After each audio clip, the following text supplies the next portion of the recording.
ആന്ധ്ര മുഖ്യമന്ത്രി ജഗൻമോഹൻ റെഡ്ഡിയുടെ അമ്മ വിജയമ്മ നാളെ കോൺഗ്രസിൽ ചേരുകയാണ്.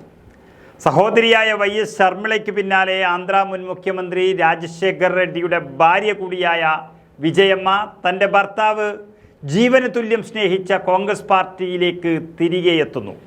ആന്ധ്രാപ്രദേശ് കോൺഗ്രസിൻ്റെ മണ്ണാണ്, അതങ്ങനെ തന്നെ ഉണ്ടാകണമെന്നതാണ് YS രാജശേഖർ റെഡ്ഡി അവസാനം വരെ ആഗ്രഹിച്ചിരുന്നത്. ആന്ധ്രയെ ഒരു കോൺഗ്രസ് മണ്ണായി കാണാനാണ് എല്ലാവർക്കും താല്പര്യം. എന്നാൽ ചില പ്രത്യേക സാഹചര്യത്തിൽ അതിൽ നിന്നും വ്യതിചലിക്കേണ്ടി വന്നു. എന്നാൽ ആ തെറ്റുതിരുത്തി എല്ലാവരും തിരിച്ചു വരികയാണെന്നാണ് ഇപ്പോൾ പ്രഖ്യാപിച്ചിരിക്കുന്നത്. അതിൻ്റെ ഭാഗമായി തെലങ്കാന കോൺഗ്രസ് പിടിച്ചു, ഇനി ആന്ധ്രാപ്രദേശ് പിടിക്കണം. അതാണ് YSRൻ്റെ മകളും ഭാര്യയും കോൺഗ്രസിൽ എത്തിയിരിക്കുന്നത്. YS ശർമിളയും YS വിജയമ്മയും ഡൽഹിയിലേക്ക് പുറപ്പെട്ടു കഴിഞ്ഞു. നാളെ ഡൽഹിയിൽ നടക്കുന്ന ചടങ്ങിൽ YSR തെലങ്കാന പാർട്ടിയെ കോൺഗ്രസിൽ ലയിപ്പിക്കുന്നൊരു പ്രഖ്യാപനം ശർമിള നടത്തുകയും തുടർന്ന് ഇരുവരും കോൺഗ്രസ് അംഗത്വം സ്വീകരിക്കുകയും ചെയ്യുമെന്നാണ് റിപ്പോർട്ട്. YSR തെലങ്കാന പാർട്ടിയുടെ സ്ഥാപകയും അധ്യക്ഷയുമാണ് YS ശർമിള. ആ പാർട്ടി തന്നെ ലയിപ്പിക്കുകയാണ് ഇപ്പോൾ കോൺഗ്രസിൽ.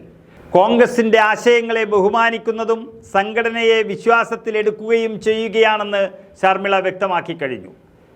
നമുക്കറിയാം, കഴിഞ്ഞ നവംബർ 30 നടന്ന തെലങ്കാന നിയമസഭാ തെരഞ്ഞെടുപ്പിൽ ശർമിള മത്സരിക്കാൻ വിസമ്മതിക്കുകയും കോൺഗ്രസിന് നിരുപാധിക പിന്തുണ പ്രഖ്യാപിക്കുകയും ചെയ്തതാണ്. ഇനി വരാനിരിക്കുന്ന ലോക്സഭാ നിയമസഭാ തെരഞ്ഞെടുപ്പുകളിൽ ശർമിളയ്ക്ക് കോൺഗ്രസ് അർഹിക്കുന്ന സ്ഥാനം നൽകുകയാണ്. ശർമിളയെ കൂടാതെ ഒട്ടനവധി നേതാക്കളും കോൺഗ്രസിൽ ചേർന്നേക്കുമെന്നാണ് റിപ്പോർട്ടുകൾ സൂചിപ്പിക്കുന്നത്. ഏതായാലും YS രാജശേഖർ റെഡ്ഡിയുടെ പഴയ തട്ടകം വീണ്ടും കോൺഗ്രസിൻ്റെ കൈകളിലേക്ക് തന്നെ വരികയാണ്. അതിൻ്റെ നിർണായക ദിനമാണ് നാളെ. തെലങ്കാനയ്ക്ക് ശേഷം ആന്ധ്രാപ്രദേശും കോൺഗ്രസിൻ്റെ കൈകളിലേക്ക് വന്നേക്കുമെന്നതിൻ്റെ വ്യക്തമായ സൂചനയാണ് തെലുങ്കുമണ്ണ് നൽകുന്നത്.